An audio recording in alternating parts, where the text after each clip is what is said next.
Welcome, World Builder Anvil fans. This is a weird intro I'm doing before the beginning of the actual intro of the show, in which I'm apologizing a little bit. Jeff and I just had a great time recording the latest episode that you're about to listen to. It's about outlining, and that's a big fat lie. It's not true. We started out about outlining, and we got into really brainstorming. I wasn't quite prepared the way I thought I needed to be to do the episode the way we had originally planned. So we will be bringing you a legitimate outlining episode. This, however, is not it. Thank you for tuning in to the World Builder's Anvil, episode 140. Let's build a world. Nah, let's scrap that idea. Let's build an outline today. Woot. Couldn't help yourself. Don't know where to start building your fantasy world? Do you need more? Does it make sense? Forget any worries and become a crafter of imagination. This is the place that will help prime your mind. Now, it's time to heat up the forge, break out the mithril ingots and hammer. Welcome to the World Builder's Anvil. I'm your host, Jeffrey W. Ingram. Let's sup from the mug of Java and build.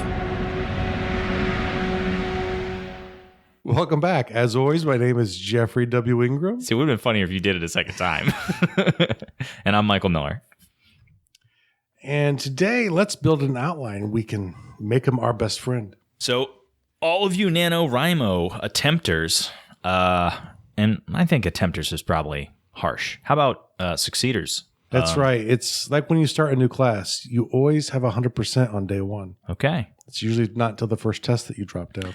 So we're going to talk about a few different kinds of outlines, and we're going to build a couple. And what we're going to do is Jeff's already got stuff, and he's got secret stuff. So we can't talk about his yet because this year for NaNoWriMo, he'll be doing his third book.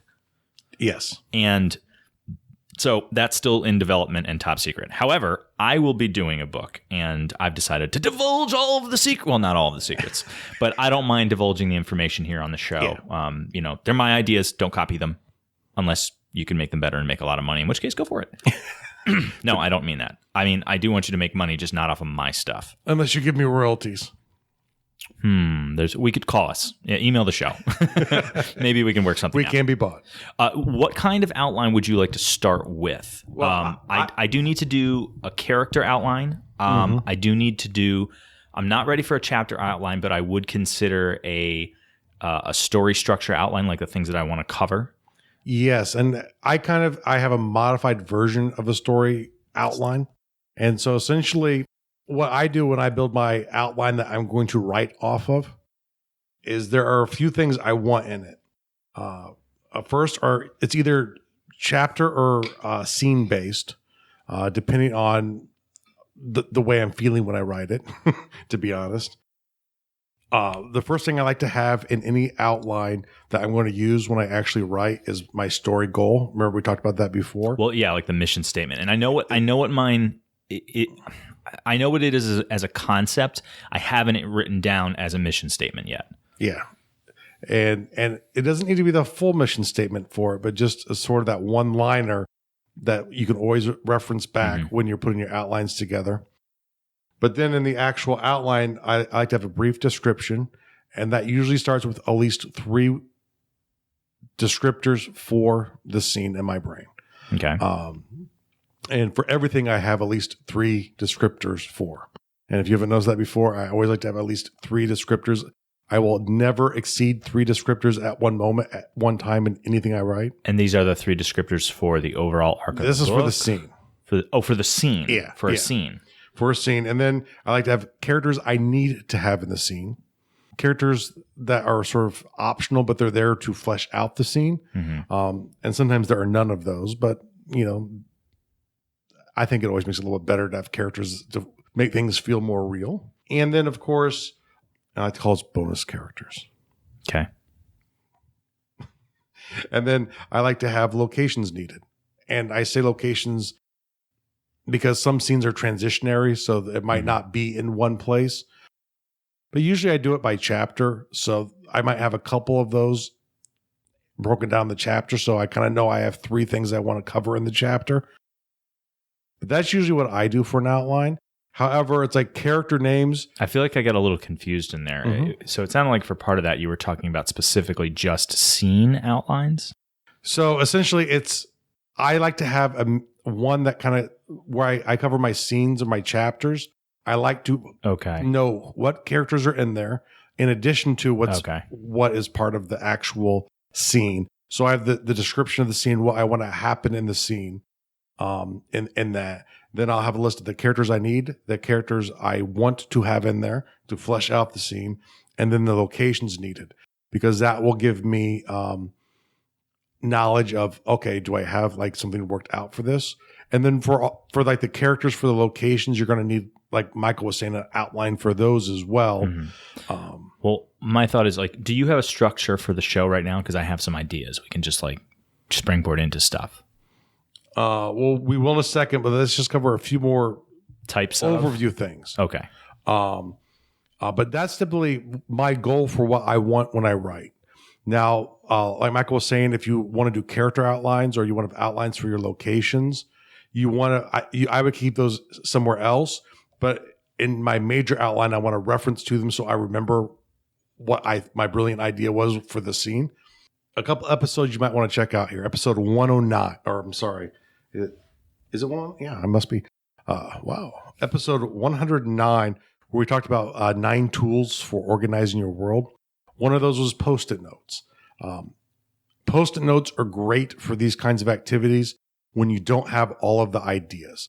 Now, we're not going to do that here in audio because it would be really boring audio. Now move the post-it to the left, Jeff. No. Not there. Under the blue post-it, I want 2 red post-its. The yellows are on the right.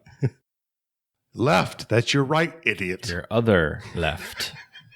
And then if you want a more specific on a Post-it note organization, actually in the other podcast I do with my wife, Kristen Ingram, called Small Biz Life, there's episode 28 where we actually go into specifically Post-it note. And we haven't done one yet for this show. It's in my list of things to do, but we will not to do it yet. So I'll put links to both of those shows in the show notes for this episode, which you can find at garduel.com. And under this episode, which will be 140. Now, let's go in and let's start outlining. So you're not ready to do what I wanted to talk about. What's that? Which is actually the final outline. All right. What do you consider covered in the final outline? Description of chapter or scene. Yep. Not ready for that. Characters that you need, which we could get into those. We can get into some of that. Bonus characters. Nope. I don't think you need outlines for bonus characters. For me, a bonus character, when I add in a character like Red Shirt Guard 1, I don't like calling him Red Shirt Guard 1 because one, it becomes quite obvious that hero Michael Paplantis is walking down the hall with the guard in the red shirt. You're like, that guy's dead. Jeff has done no work on that guard. He doesn't even have a personality. He's doomed. But see, I think there's something to be said for that. I don't think there's anything wrong with not putting too much into a character that's going to be expendable, because you don't want the reader to get too bogged down with detail. So unless you want them to become attached to the characters, so then you can cut their heart out. Well, yes, but there's also something. I mean, not that writers should do that. Oh no, the writers should do that. I'm a big fan of that. Yeah. But not for every character. But it can be difficult if every single character has a name and has a backstory, and it can become boring and tedious. I don't think as a world builder you need a backstory for all of your characters. Mm-hmm. For me, Red Guard 1 does not have a personality. He has 3 words to describe him. He has a name. And the reason he has a name is because there will be conversation probably with him. Mm-hmm. Or if they refer to Red Guard 1, it will be his name. Let me ask you something. Like, the one thing that I've been troubling myself with is deciding on the narrative, whether or not I'm going to be speaking from the perspective of a narrator or from the perspective of the lead character. And also, I come from a background for a while there, I did a lot of script writing. Mm-hmm. So for me, when I do conversations, I tend to write the character's name and write what they say. Mm-hmm. And then if it needs a description as to how it's delivered, I'll put that. Mm-hmm. But in a book, you don't tend to see it that way. It tends to be, this is what this person said, this is what that person said, and it goes back and forth. Mm-hmm.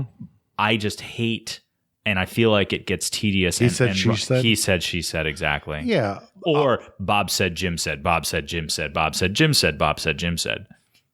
I think it's one of the tricks I sort of came across writing my first novel, stuck exactly in what you're talking about, is the idea of how do people actually talk to each other? They typically refer to each other, in which case... But maybe once. Maybe, but... Maybe. Listen, Michael, I do it more than once. So the idea is... Jeffrey, most people don't do that. Listen, Michael. Let me tell you something, Jeff. So one, occasionally you can try and include someone's name in there.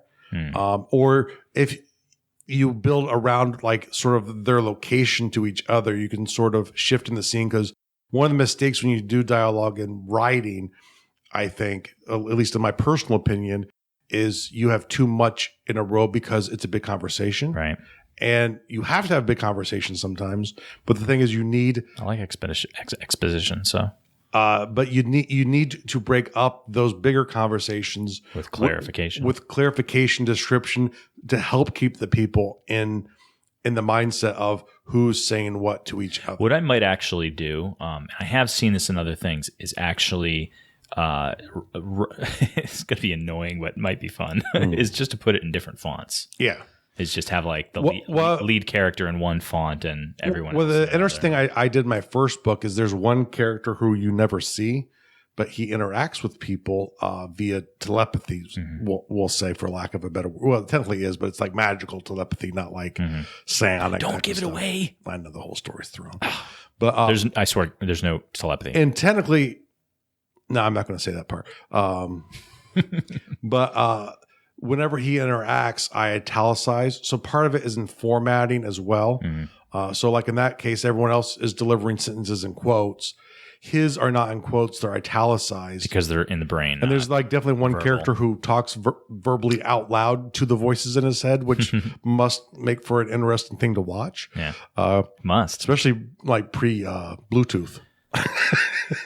All right. So how about we start with a basic book outline? Like I purposefully didn't do any of this because I figured we would do it on the show. Yes. Okay. And that's the point of the show, because we're building an outline and making him our best friend. So what do you want to include in this first outline? You tell me how you want to write it. Yeah. I'll put it down here and I'll just answer the questions as I know them. Okay.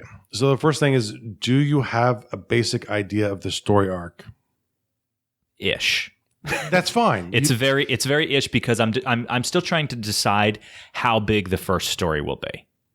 Like I already have an idea for the second story. But that's beyond story arc. The idea is right. You have a range of a story. I know, but I'm not exactly sure if I want it to be a smaller story or if I want it to be more grandiose. Oh, you mean sort of on the epic scale of things? Exactly. Like, is this a big over the top I thought story? That's what you were asking me. Like the arc. I mean, I have to know what I have to have an idea of what the story is. I have the concept and I have initial conflict. And I have a couple characters. So you know how it starts. I know how it starts. I'm just not sure how big I want to make it there, because it's got potential. I'll tell you what, I'm gonna just start describing some of it, and maybe that. Well, why don't we start with what your the starting point is? Not necessarily where the book will start or the story will start, but where the story really starts. The story really starts with a character. They always say write what you know, so it's going to be a generic sort of me-based character. At some point in time in the near future, I'm thinking, and that is like ME based. ME, similar to Michael. The character will be similar. So right to now, Michael. character A equals. Yeah, that's A for antagonist. We'll call him Mike. Well, that's the protagonist. That's the lead character. Yeah, we'll call him Mike. Fine, we'll call him Mike. It's not going to be his name. I was probably thinking more like Steven. Anyway, not that it matters. They're both generic American males. Whatever. So the basic gist is some point in the near future, near future Earth. Yeah, near future Earth, like 10 years or so. I'm gonna state it simply, and then I'm gonna get into the more complex layer. Okay. The basic gist is we go through an evolution that is unnoticed, but what it comes down to is that anybody born after a certain date, because they're going to track it. And to the point of like, it pretty much started this date because no one that was born after this date didn't have this ability, and everyone before. So 1028 was the day. Exactly. 1028 Exactly. At It was 1028. It was like this day, for some reason, everyone born after that day can now run 65 miles an hour or thereabouts. Wow, the Olympics are going to suck for old people. Well, it's going to change. The thing is, and the story's going to take place within the crossover, of course, because it's not going to really. It's the period of the change that you notice is what's interesting. But the thing is, it happens on this date, but it doesn't start showing up until people 18 start. years. Well, or yeah, something. well, yeah. It's not like it appears like a mutant ability. It's like people just are running and they're realizing, wow, the track coach is like, these kids, I'm the best track coach ever. Like these kids really run a lot faster than last year's kids. Yeah. You know? Like one of those sort of things. It will not grant ridiculous superhuman abilities. They can just run faster without what you'd expect to be like. If I were to literally run 65 miles an hour from here to work, I mean, you're still talking, it's like a 25-mile run. I'd be exhausted. That's like a marathon run. Well, that's the thing. It doesn't tire you out the way it would. It would be like me running, like, say, 2 miles to work. Yeah. Okay. So it basically, like, the human body evolves to being more efficient, but only when it comes to this one thing. So of course, the super huge, grand, world-changing potential I could run with, I can talk about how it changes. And this will be a big part of it's a big part of the idea. Whether or not I include it as a huge part of the book, we'll see. It changes the world economy because now you've got all these people that don't need to take a car to work. They don't need to, take a car for basic transportation. They can just put on their running shoes and run somewhere. It's not a big deal to go down to the store. Oh, I'll go down. I'll just run back and forth a few times because it's 2 miles away and it's easier to hop in the car and load it up. But it's also a mental change. I'm going to get into the kind of like the 500th monkey and the idea of collective unconsciousness, where you've got a generation of people. The millennials started this in my concept. That you've got a generation of people who are realizing that the world is getting worse and worse because of prior generations, and they really have put it in their mind as an entire generation that they want to change the world for the better. They want to leave it better than it was. Well, what's really wrecking a good chunk of our world is our desire and need and use for oil. So what if everyone in the world didn't really need it? Yeah. And this is how it happens. Okay. So there's that. Well, there's the opportunity to actually change the world because of this evolutionary change. Exactly. Okay. Exactly. So that's what Or happens. this change. So I'm throwing evolutionary on my own, but that could be wrong. That's fine. Yeah. So these kids that are born after this date are the children of the millennials that we're dealing with now that we think are annoying, but they're actually the ones that, like, I'm actually, in this book, I'm kind of heroizing their entire generation by making them the ones to be the catalyst for a grand world, improving change. The lead character, Mike, was born the day before. So he has a younger brother.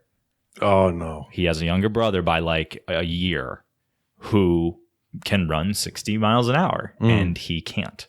So now also imagine like job market differences, the social impact of like, oh, you were born before the 14th? Yeah. Oh, okay. Like just the idea that, he has to have a car. A loser. That sucks, dude. See, I just have Nikes. I mean, things like that. Think about that. It's like, oh yeah, we're just gonna run down to the mall.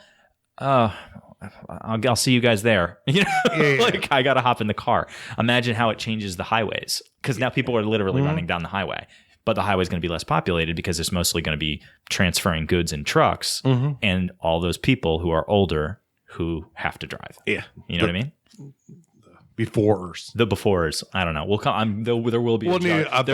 There will be a jargon term for it. So that's basically what I have right now.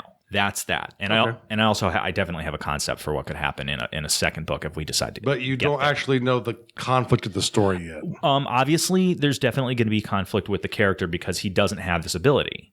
So he's a normie. So he doesn't have this ability. There's going to be some conflict with the brother. I haven't decided if the brother's going to be or sister. I haven't locked down. It's a sibling, and I haven't decided how many siblings, and if there will be like hard conflict between them, or if it will just be kind of like, we're different sort of thing. I haven't decided that yet. Or just the fact that sibling rivalry is thrown on its head when the younger brother can beat the older brother at everything physical. That's just it. He can't. He can just run faster. But think about that like in the context of like when you're a kid playing sports against your brother and stuff like that. Yeah. That's the kind of sibling rivalry I'm talking about. Well, to give you an idea though, like if I had some hard sibling rivalry and my brother could run 3 times as fast as me at my fastest, then I wouldn't compete with him in that category. I'd be like, okay, let's get into weightlifting. Yes, but then again, he would still taunt you on the fact that you can't beat him there.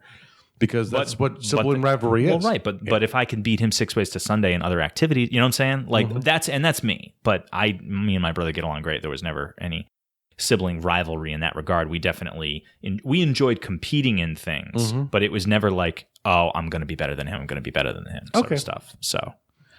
No, I haven't decided what the great conflict is because I haven't decided how large the story should be. Like, do I want to be a very personal story? Because it could be a very personal story and stick with the lead character and simply him dealing with the differences between him and this ever-changing world around him that he's not really a part of. You know, I could create it, move into very isolating and make it like that, or do I want it to be more grandiose because obviously this is an idea that could change the entire world, and for the sake of a world building podcast I may want to lean more towards that. So here's the idea, or here's a question really. So for this ability, the 65 mile an hour speed, that is a thereabouts. Whatever. All right, keep going. We'll say 65 miles an hour. Yep. Okay.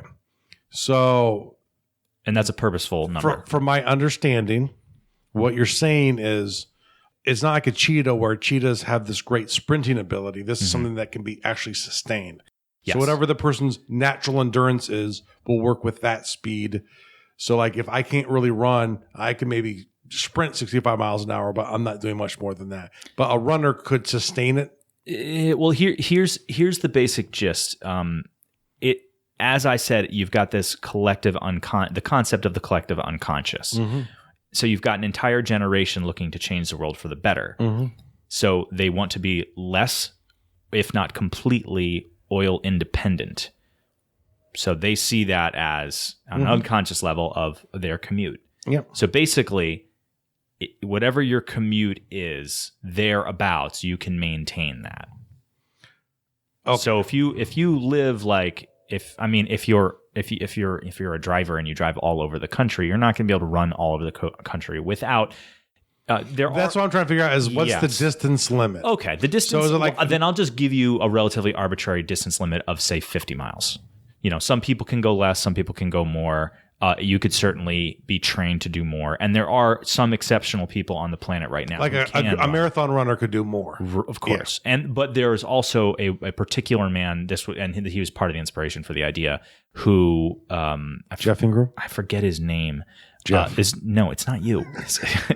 It's a real guy who scientists studying him have basically pointed out that if he could maintain food intake, he could almost run forever because of is that the Kenyan marathoner? No, he's American. I want to say he's American or Canadian. The guy can just his body just metabolizes and his body's just like unbelievably efficient, and he's literally run like I want to say he's run like more than 100 miles like just straight, running it. Like Forrest Gump style running, like ridiculousness. So, but he's real. He's a real guy. He's not a superhero, but he is basically like in the movie Unbreakable. Are we sure this is not me? It's not you. I've never seen you run a day in your life with your knee. Blame my knee. Jeez. I'm blaming your knee. Well, you blame your knee. Okay, well then go outside right now. I'll sit here through the window and I'll watch you sprint down the street. My knee hurts. All right, thank you. So about 50 miles, we'll say. The average person will say about 50 miles. Okay. But that's 50 sustained miles at 60 miles an hour. Which is really impressive. Yeah. Which is very impressive. Yeah. Now, that's not to say, they slow down, they can go a little further. So it's the basic gist of, if they need to go this certain length, whatever. Or they could jog longer. Right. But yeah. Right. So, so there's some kind of like world rule that states that, yes, we'll say 65 miles an hour. Yep. And the reason I chose that number is that's the average speed limit in the United States. That's the average highway speed limit. That's why I chose that number. Yeah, that was pretty self-evident. Well, yeah, but I would realize we have some listeners who are not in the United States and might not know that the average highway speed in the U.S. What's is that in 65 kilometers? miles an hour. Oh, it's like 83 approximately, roughly. You're a hater. Well, I don't know exactly. I don't think I'm that far off. No, you're not that far off. I am estimating. Do you want me to look it up? Hater. No. Shut up. You hate the audience. I love the audience. Overseas. Speaking of audience love, I wanted to shout out to a few listeners. Jeff shot me some. Jeff gets all the correspondence. Like, we're still ironing out how we want to, or how I can be included in audience interaction. So I don't get your guys' emails yet. Jeff still has to putz around with it. Like, we had an email address set up for me on the website, and now it's kind of defunct. But Jeff has gotten some fan mail from you guys, and I just want to say big thank yous to the ones that I've read. I've only read 3. Sean from Australia. Yeah. Another person also named Sean. Well, I believe that's the same Sean. Are you sure? I thought it was second person. Well, there was a different name, but from reading his story, You think it's the he same? has a Chinese wife, and the name was Chinese, and it's from Okay. Australia, and he signed it Sean. So, Well, all right, let's be fair. I remember reading this email. He lives in Australia, Yes. but I believe he's from originally the United States. Yes. And then I think he spent some time in Japan. And anyway, Sean sent us a really cool email, and thank you, Sean. a couple. So glad. Yeah, a couple. Jeff was trading emails with him. So happy to have you with us. And there was another one that I read. Oh, whose name eludes me now. Do you remember it? Please tell me you You're remember asking me it. to remember something All right, that's tell you in the what, real world. Stand by with us for just a second. I've got my computer right here, and I can go into my inbox if my computer didn't suck. Janelle? Am I reading? That sounds right. I don't know if I'm saying that right, but Janelle. So he's apologizing because he I can't think read. Janelle is a woman. Yes, she's I think so. she's the writer. Yes. And she has and actually, guys, check Janelle out. Uncommon Universe Press. We'll give her a little We'll put shout a out. link in the show notes And as well. She has she's a reviewer, an author, an editor, a teacher, and fearless leader of Uncommon Universe Press. And Sounds like they have some very, very cool resources on there. Yeah, I want to say she's got a book on world building, or at least a class. Yeah. She does have a full-blown book on it. Full-blown book. A book. For those of you book writers. Words are our trade. Think it was. Yeah, words are our trade. I think it was Sean, though. I thought the thing that I read in one of those, I'm pretty sure it was in Sean's, that I thought was really nice was he commented that, he was appreciative that I mentioned my faith and wasn't ashamed to mention that on the show. Mm-hmm. And I was like, oh, that's really sweet that he acknowledged that. So thank you very much, Sean. Yes. But yeah, if you guys send us, email, and whether that can be, congratulatory, telling us how awesome the show is, or it could also be suggestions, or like, hey guys, you missed this really cool idea that you could have done in this last show. Maybe you should add that in the next one. We're open to recommendations, suggestion, requests, and of course, praise, always praise. Yes. And I also like to give a special shout out to one of the friends of the show, D.N. Frost, who actually was also at the same time the writer contacted us. She actually sent an introduction email as well for this writer to us as well, because they is had that the actually person you're going to interview? We're looking to set up an interview with the second person. Okay. We're working out the details on that to see. I haven't really done interviews in a while, but I'll probably start doing them again. Okay. Do you want to start with me because I'm totally awesome? No. Okay, so we should probably at 28 minutes. Cut me deep. Maybe talk a bit more about what we need to do outside of changing the episode title. No. We're still outlining. No, we have not started outlining. We are brainstorming. I thought you. What are you writing over there? I thought you wrote it. I thought you were. I'm writing down the brainstorming ideas we're having. It's not really an outline at this point. So, okay. Well, we have a main character. We have a concept. Yes. And so the idea is, what else do you want from me, Jeff? What I want to accomplish in the story might be. Well, useful. do you want me to give you the concept for the mission statement? Yes. The mission statement is quite simply, how can I be succinct? The really basic idea is just like be a good person. I really want to infuse the book with the concept of strive to be better to your fellow man. Try to be more acceptant, understanding, compassionate, and loving to people, even if you don't want to. Okay. So be a good person is the simple mission Very statement. simple mission statement. Be a good person. Okay. Now, let's do a few more things. Got to make a choice. and you got to have courage to do this. And as Patton said, courage is just fear holding on a minute longer. Is this going to be the overall arc? Do you want to do something that's big,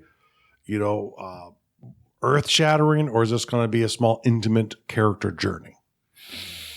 Because before we can outline or really come up with stuff, we kind of need to know that. Yeah, that is a tough decision to make. Only because I'm conflicted between liking the concept of the character and keeping it intimate, because I feel I could deliver my message better on an intimate scale. Mm-hmm. But the idea lends itself to grandiose because it is so This would radically change the economy. Exactly. And I can think of ways that could impact all across the world, which is why I'm like, do I really want to follow this one guy, or do I want to do something like World War Z, where it's a bunch of vignettes that cover an entire world that has changed? I mean, to me, I see this story as maybe through this lens of this person who just missed out. I'll tell you what, we're going to go with the more intimate story because I know my writing, and I think I'm just going to lend better to that. And I think it'll work too, because it's through the lens of this person who just missed out, and he's interacting and starting to see these major changes in the world. Like, you know what I could do? I could give the reader a look at the world through him looking at the news or reading the paper or interacting and having him just for moments of it, and you can bring in the greater world to the story. Like, what would that do for illegal immigration? What would it do for wars? Mm-hmm. All these different things where having people be that way. Yes. No, I think that's a good idea. What would it do for the world economy, and how would it affect the Middle East? Because conflict-wise, could still be bigger and grandiose, and where he ends up on this exceptional journey trying to figure out what's going on. Because one thing that we've not defined, which is fine at this point, is why. Is this like a strange evolutionary change? Unlikely, and because typically major evolutionary changes do not happen when you have mass populations of people. So maybe there's something there. Maybe it's supernatural. Maybe it is evolutionary, caused by something. Who knows? So maybe the journey is to find out why he missed out. So there's a lot of things you could play with there. In my opinion, he missed out simply by being born a little too soon. Yeah, but would that satisfy you if you were that guy who was born like 5 minutes too soon? There must be a reason I missed out. So you're saying from the lens of the character, he should want to know why. Yeah. Like actually that could be good, like a God thing. Like, God, why me? Like, why me and why all these other people? Why didn't all of us get it? Yeah. Like, why this time? Why this date? Excellent. I don't know if I want him caught up in that, though. It doesn't have to be, but you have to have something. It should be in there. Well, it could be. People react differently to different circumstances. There will definitely be people in the book who would have that. Oh yeah, definitely. Like, because imagine, like, did you ever see what is it, Children of Men? No, I might have. I don't. Good movie. The basic gist is human beings stop having the ability to have kids. Yeah. Imagine 20 years later. No one's had a baby in 20 years. Like, that's what the movie's about. And this one guy, he's the youngest man on the planet.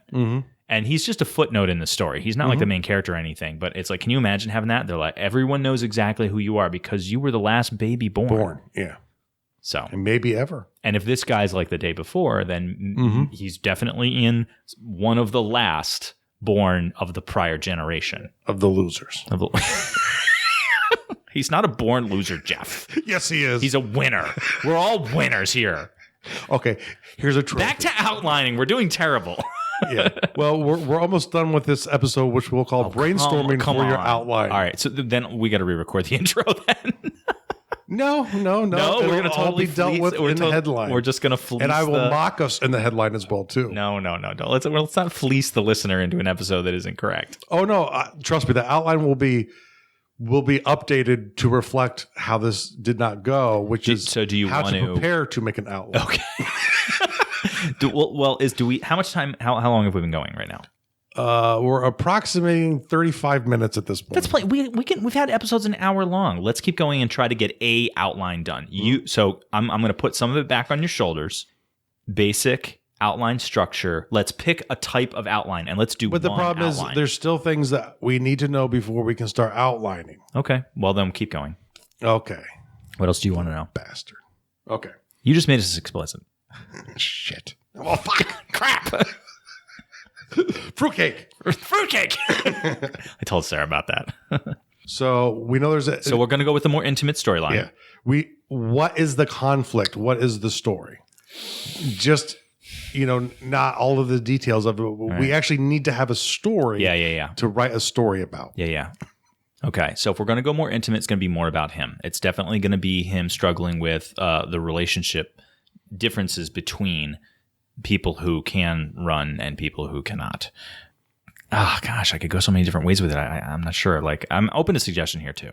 Like, we could talk about job conflicts and him having to drive to work. Well, it could also be about, like, maybe on top of everything else, maybe, like, the beginning predicate is hearing, maybe he works for, like, a transportation company. He works for, like, UPS or FedEx. And now, beyond everything else, his company is going out of business. Okay. That might be actually an interesting starting point. I wouldn't think that would be the case, though, because... Why not? Well, shipping would still be a big between business. Long distance, but a lot of what UPS, the post office does, it's all local. Car companies, trucking companies, everyone who creates vehicles for that are going to have massive losses. Well, I would think what would be hit harder, I would think, would be like car rental companies, most definitely, gas stations, most definitely. So I would say more something like that. Well, no, that would still. I was going to say heating oil, but that would still be a desire. What he needs to do is start working for a shoe company. Well, that's something who would benefit. Well, I know that's you one need of the better things shoes. Exactly, that's one of the things that I've been thinking about. Like Goodyear goes from making tires to making shoes. Yeah. I can't believe that I don't have this ironed out. Like, I swear I've thought about this long enough to have a better answer to this question, but I don't. Yeah. Okay. All right, keep going. What else? So for homework, Michael's going to have figuring out a story to talk about. Yeah, a story. You know what it is? I've been spending so much time in my head with this idea, building the world. Yes, you're world building. I'm world building, not story building. Yes. Okay. Well, see, this is a good thing. Well, this it's is good, a good yeah. like. This is still an outlining episode, and how to fail at one. 5 tips on what to have ready and what not to do before you. I can't believe, like, I have a really good idea of how this world works. Like, I could talk a lot about that. I hadn't considered because I was still honing in on it, but I didn't think that I was going to need it with the way we're going about it. So, Okay.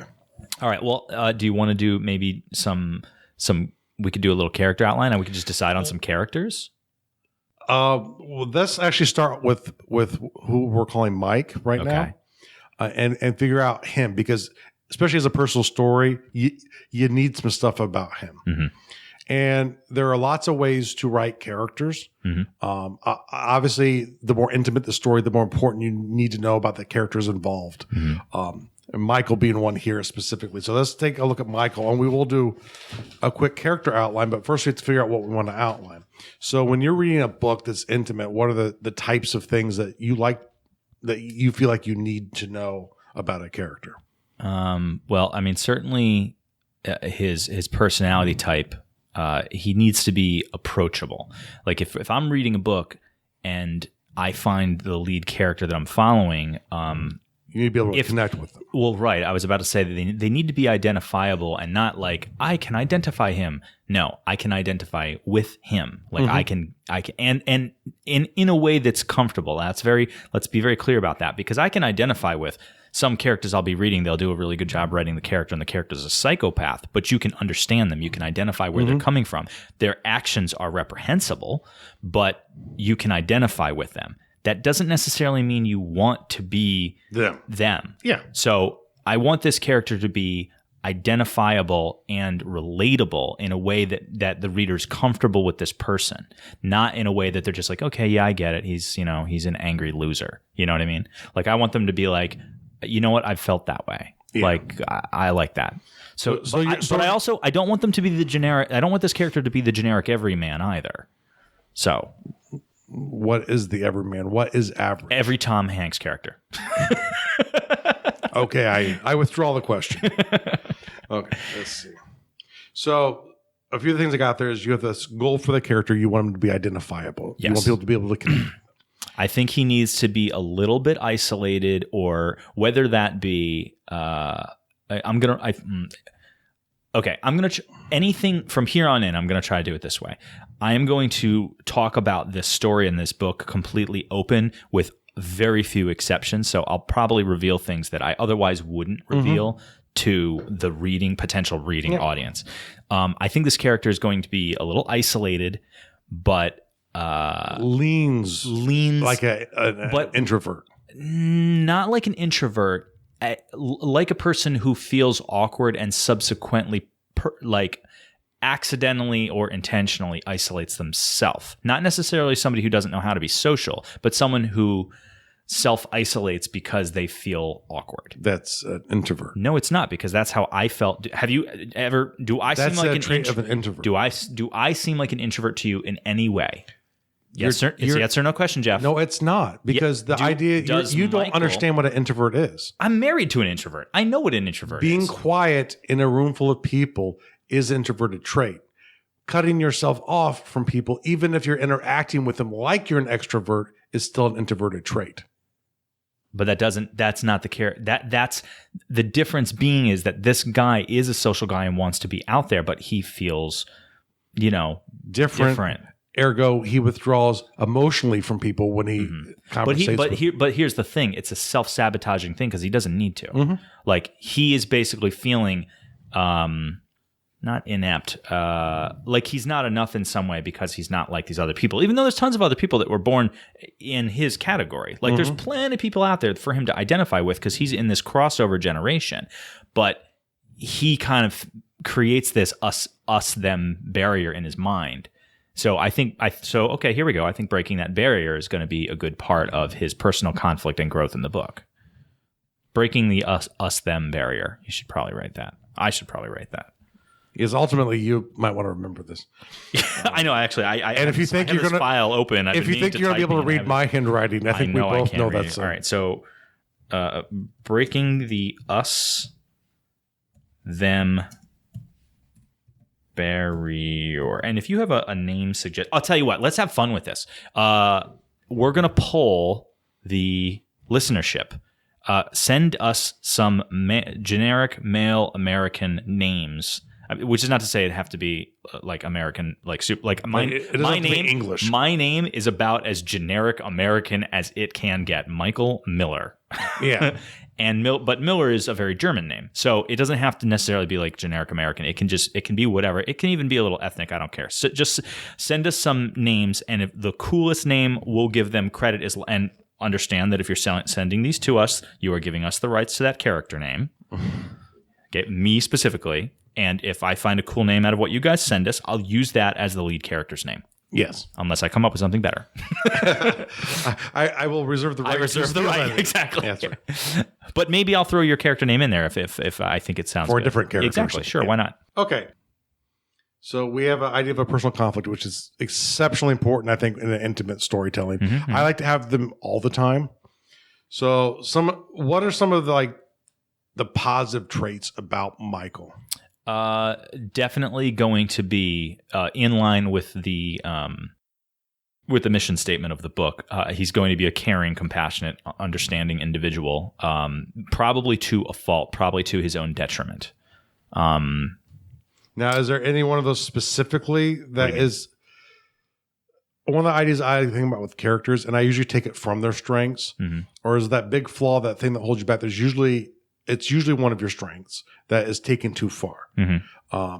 Between caring, compassionate, and what was the last one? Understanding. I would say, well, I might have to take some of that away because understanding might have to be taken away to really build his us-them conflict. Well, maybe that's his one where it crosses over, because he is typically a very understanding people, but when it comes to before and after, it becomes a bit internalized, and I don't want to say self-centered, but it's more like, but what about me? Yeah, definitely. You need to understand me. Well, and you know what? And that's what he's trying to break. And that actually creates a great thing that I like to do in my characters is building creating a built-in contradiction. So he's got the, what about me mentality? Like how come everyone else has got this thing going on and I got this going on? But also that there's the old expression, like, don't take your shirt off the back to give it to someone else if it leaves you out in the cold. So, and he's the type of guy that would do that. Yeah. He's the type of guy that's like, okay, well, this guy really needs help. I'm really going to help him, even though it's really going to put me in a bad scenario. Yeah. You know what I mean? Yeah. Like, oh, I'm late for my very first job interview at this new job. And if I'm late, they're totally not going to hire me. But he's passing a guy on the highway who has a flat tire. Yeah. He's going to stop and help that guy with the tire, even though it's going to make him late. Yeah. Like, that's the type of guy he is. Okay. So. And his motivation, and I like to think of this also in two ways. When I talk about a motivation of a character, it's what does he think his motivation is, and then what really drives him, which I think we know what really drives him right now. Well, this is a complicated question. So you're asking like the character's conscious thought what his life motivation is? What he thinks drives him, and then what actually drives him. I don't know how to answer that question yet. Because that's also very important too, because when a character is making decisions in a path moving forward, he will justify things to himself in one way, and that might or might not be what's really driving that person. Well, I think I need to. You need to think about that one. Well, I need to flesh out a little more of what I want in the story. Like, is he in a relationship? Don't do it this way. This is an intimate story. I get that, but worry about him first. I understand that, but I have to kind of do it at the same time, or it won't make sense to me. Because if I just create it that way, and I understand what you're doing, and I think it is appropriate, but for some of the ideas that are swimming around in my head, if I do it that way, I might prevent myself from being able to do other things. So we'll put NA. Not available. Not available. So but write down, you have motivation and... Right now I have written down what are the personality traits, which we covered that. Motivations. And when I have it plural, and it can be kind of plural because most people aren't strictly motivated in one way. Some people are, you're single issue people. Most people aren't really that way. But, you probably have to draw a line somewhere of no more than 3. But that's sort of the things that gives you the idea of how they're going to attack problems or how they're going to retreat from problems. But see, like when you say that, I personalize it. And I think for me on a personal level, okay, well, what are my motivations? I'm trying to get ahead in the world. I want to eliminate my debt.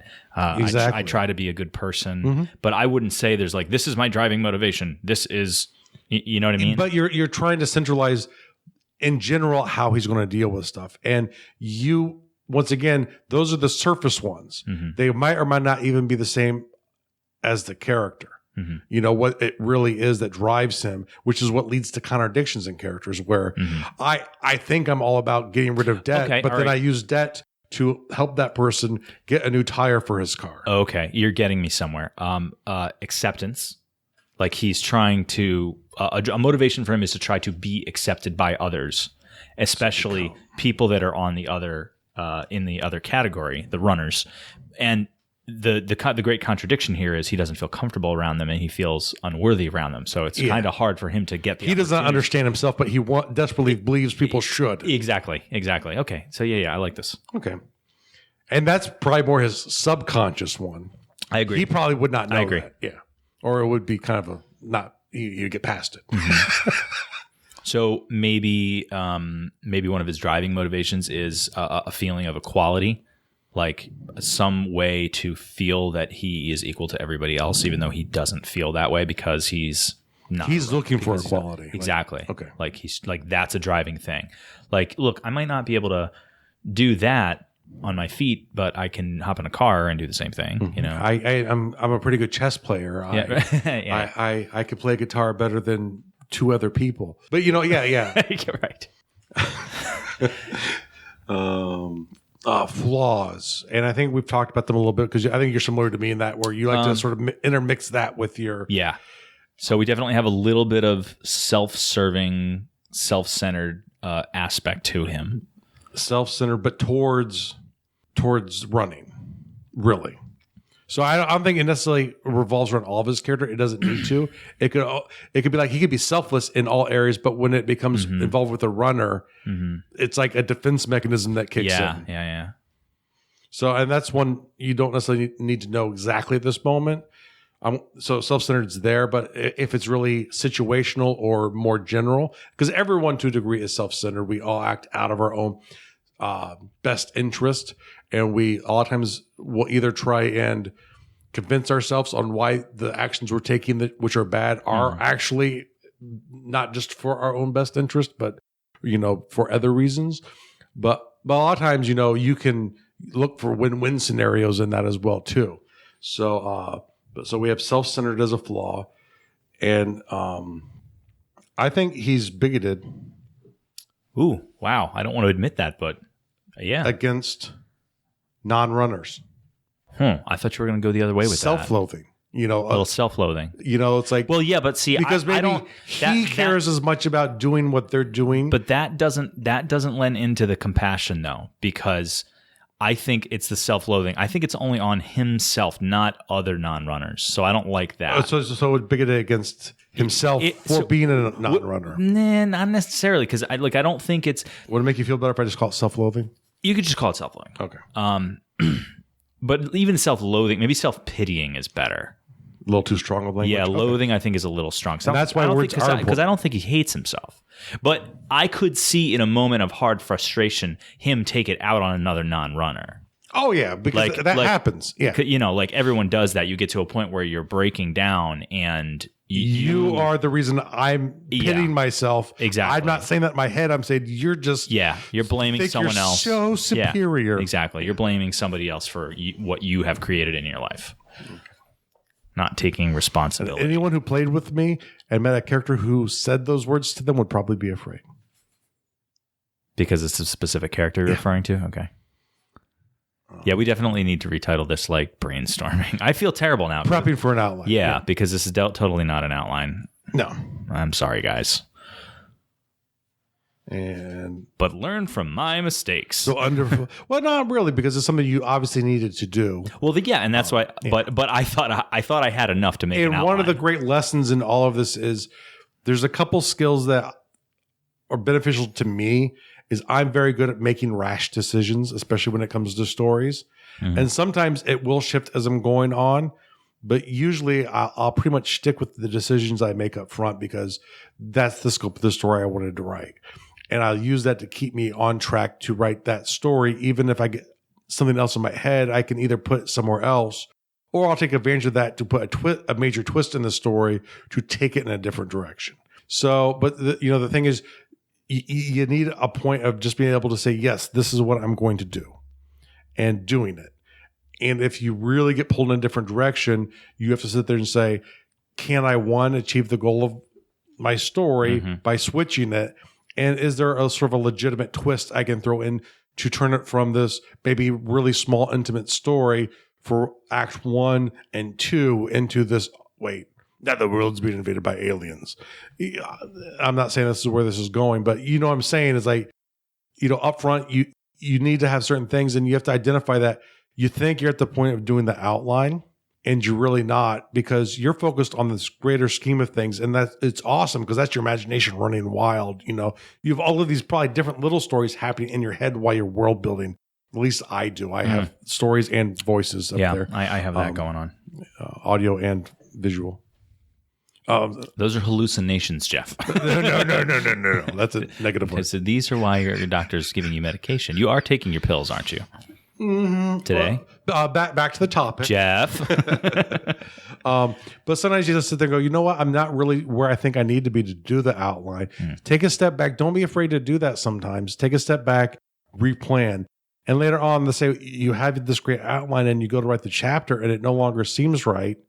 Take a second, step back, replan out your chapter for a moment to see, does it still make sense? Because, it's one of those things where I learned from designing software is if you get caught up too much in the construction, you might waste so much time making it work out the way you want it to when that's not really what you're looking for.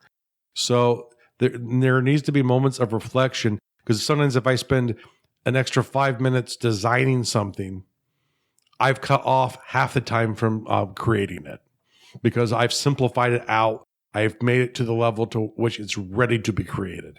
So like most of these things, like in the way I create cultures, it's an iterative process. And you might even start the outline and get 2/3 of the way through and go, you know what? I need more here. Take a moment, step back, put a pause on that, do some brainstorming. That's just the way these things work. And there's no wrong, there's no fail in it unless your name is Michael. I'm just going to let that one drive by like a passing bus. I'm not even going to say a thing to that. You notice I didn't accidentally call you Mike? Oh, I know there was no accident to that. There was no accident there. That was very much a purposeful dig. And I will not allow myself to be hurt by that. I will not be sucked into your insanity, sir. Okay. All right. Anything else we want to brainstorm about before we start closing it down? No, I think we're closing it down. Yeah, okay. I sorry, guys. We'll next time we do outlines, we'll do outlines. Do you have a world builder task? Uh-huh. Yeah. Go ahead. Go ahead. Write out your outlines. How about brainstorm, and then we'll try to help them with outlines in a future episode. Yeah. I think we'll go with brainstorming. Or once again, if you're working on your outlines and you feel stuck, don't be afraid to step back and do it. Then here's what we should do. Instead of me selfishly hijacking the show to help me write the book. I don't think it's that selfish. It's Well, I think it's useful. It's an example of what we're trying to get to. But my point is that because I'm clearly not ready for that stage, we should probably do a strict outline where you just say, this is what you need to do an outline. Yeah. As opposed to me saying, okay, let's do it right now. Yeah. You know what I mean? I thought that was going to be much more helpful than it turned out to be. No, I think it's still helpful because... allow me to rephrase. I thought it was going to be helpful in a different way. Yeah. Yes. And then a real world task. Do you have a real world task? Do I have a real world? I don't think I have. I have one. Yeah. Please go for it. And this is sort of relevant because of this episode is when you make decisions to do things that mean something specific, make sure to actually know that you're ready to do it before you start. Thanks, Jeff. I don't see how that's a real world task, though. That's what it is, because you do that so often in life where it's like, we're going to do this tomorrow. And so my idea of what that means is different than your idea of what that means. So we actually have two different ideas of what we're doing, even though we're using what we think of the same words. Language. Yeah.